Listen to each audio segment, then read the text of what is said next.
What's up, YouTube? So today on First Take, apparently Derek Carr, the current quarterback of the Oakland Raiders, is mad at the people or the crew of First Take, and directly Max Kellerman and Stephen A. Smith. So he made a few comments, and let's see what he said. Carr was listening, wasn't very happy with what was said.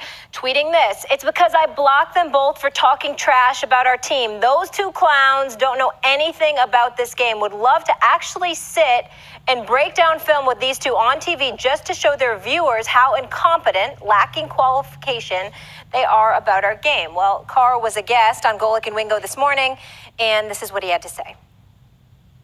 This man has never talked to me in my entire life.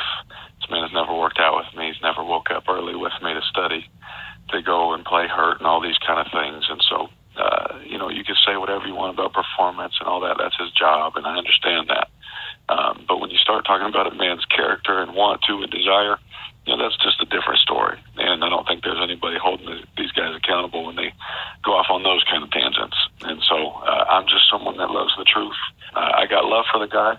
But at the same time, that doesn't mean you can't be held accountable when you are just completely wrong about someone's desire or want to. Important to note that we put an invitation for Carr to join our show today, but he declined that. Max. So as far as that goes, apparently it seems like Derek Carr did not like what Max Kellerman said about him, about his heart, I guess about his will and drive to play.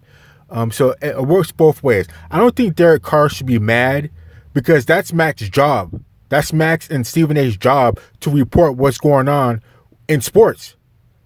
And they're only reporting what they see. So if your stats are good or bad, they're going to make a comment about it. If they see that maybe you're not giving 100%, or maybe your heart may not be in it, or maybe you don't want to play anymore, or whatever the situation is, they're there to report it. That's their job. Now, at the same time, for Derek Carr, maybe Max Kellerman might not want to get personal.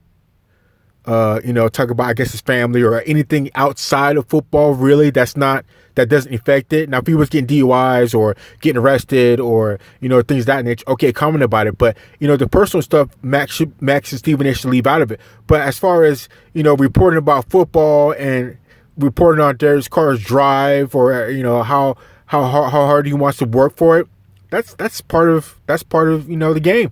That's part of reporting. What's your reaction to Carr's tweet and comments? Well, first of all, when this stuff happens, what people are looking for is looking for clapback. Ooh, did you hear what he said about Derek Carr? That's not really what I'm interested in.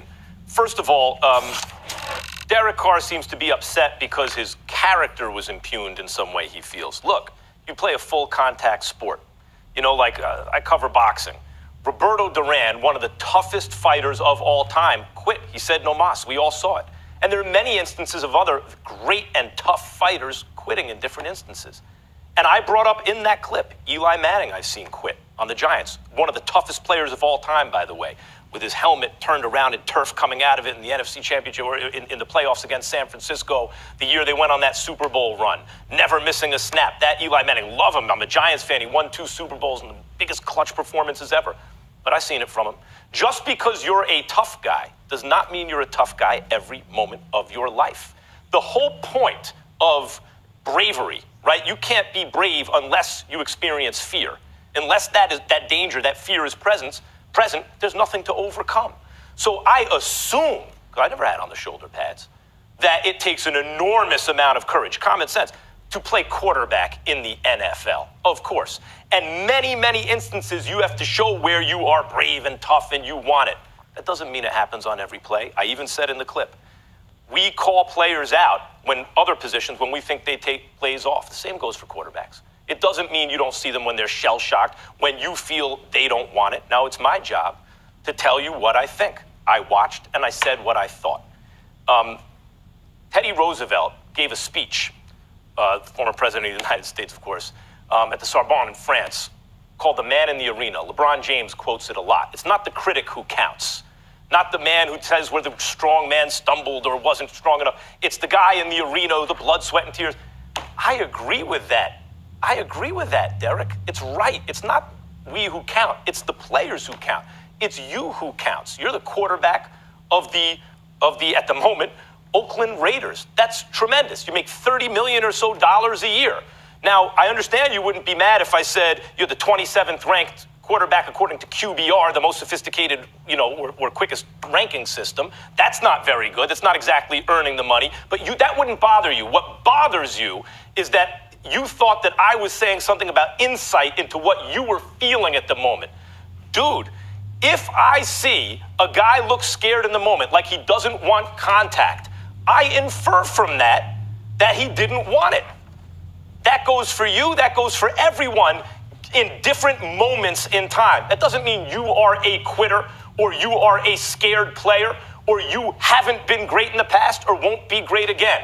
But it's not going to stop me from saying what I think. That is my job.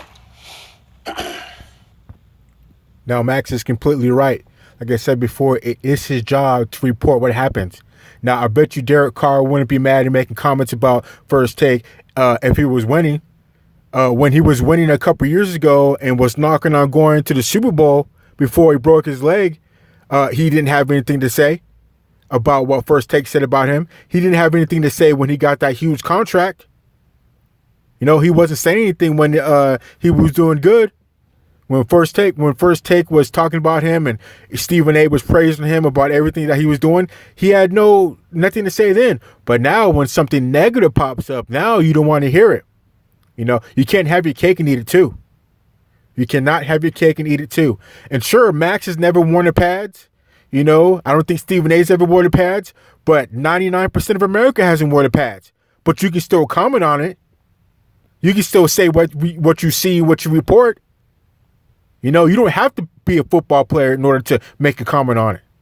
Just like Stephen A and Max Kellerman never played football, but it's their job to make comments and report on what is seen. You finished? I want to make sure. Yeah, because we got a lot to say.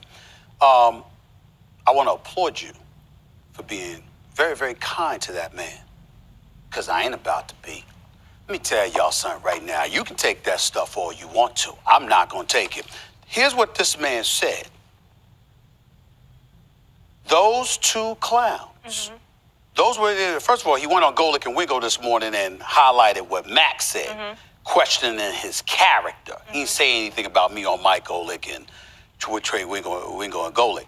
But on Twitter last night, when he was going back and forth with Dana White, not only did he call us clowns, but he talked about us wanting us in the octagon. That's what he said. All right, that's what he tweeted. Then you go on Golick and Wingo this morning, and suddenly you talking about your kids and how your kids could Google and watch and hear Max questioning your character. Well, last time I checked, Max, you. And as far as Derek Carr crying about his kids being able to go on Google and all this other garbage about what his kids can see that, an ESPN reporter says negative about his dad. I mean, he should be only happy that an ESPN commentator or reporter is saying anything about, his dad. I mean, his dad's in the NFL. So anything that really goes along with that, you can't be hurt about that. So where are the kids going to be at school teasing Derek Carr's kids about his dad being an NFL quarterback and someone says something bad about him? I mean, come on. I only wish I was an NFL quarterback and somebody was saying something bad about me and about the $30 million I've made and the $100 million contract that I have. I'm like, come on, get over that garbage about someone, your kids can see this or your kids can see that. It was kind of like the same thing with Mike Tyson when he got through fighting Holyfield and his eye was kind of busted because Holyfield was headbutting him. He was kind of, look at me, look at what my kids are going to see. Your kids are going to be just fine. And they couldn't care less. They're living their life. Don't give me this garbage about my kids are going to see this or that. They should be more than happy to have somebody negative say something about your lifestyle that 99% of the world is not going to be living. You brag about the fact that you got kids. We know I do. So my point is this. What do you think calling us clowns? I mean, you don't care about that. But we're supposed to care about it for you when you're performing in front of millions of people. So I don't want to hear anything about a sympathy card. You ain't getting one this way, all right? I will meet up with Derek Carr anytime, any day, anywhere to discuss what his career has been. And since he said... And, I don't really like Stephen A kind of trying to push back, trying to talk shit a little bit. Like, I will meet you anywhere and we can discuss whatever you want to discuss. And I think if I recall, a year or two ago, somebody got mad at him and was talking trash about what he said, and it seemed like Stephen A. kind of got shook because with what he just said to Stephen or Dereck Carr about "I'll meet you anywhere, we could have a conversation." I bet you wouldn't say that to Mike Tyson. I bet you wouldn't say "I'll meet you anywhere, we could discuss whatever you want to discuss." I bet you he wouldn't do that to Charles Oakley. I bet you he wouldn't say anything like that to Charles Oakley. He loves facts. Dereck Carr said he loves facts. Let me give them to you. Dereck Carr ranked 27 of 33 quarterbacks in the National Football League this year. Yeah. 48.9 QBR. All right. Passer rating ranked 18th out of 33. In his 5 years in the National Football League, 4 have been losing seasons. He's had one. He broke his fibula with an MVP. And I recall both Max and myself acknowledging this dude is in line to win MVP before he went down with that broken fibula. We acknowledge that. But since that moment in time, you haven't been that damn impressive. Pick 6, interceptions, underthrown balls, throwing balls in the ground, needing 8 yards for a first down, throwing for 3 yards, making questionable decisions.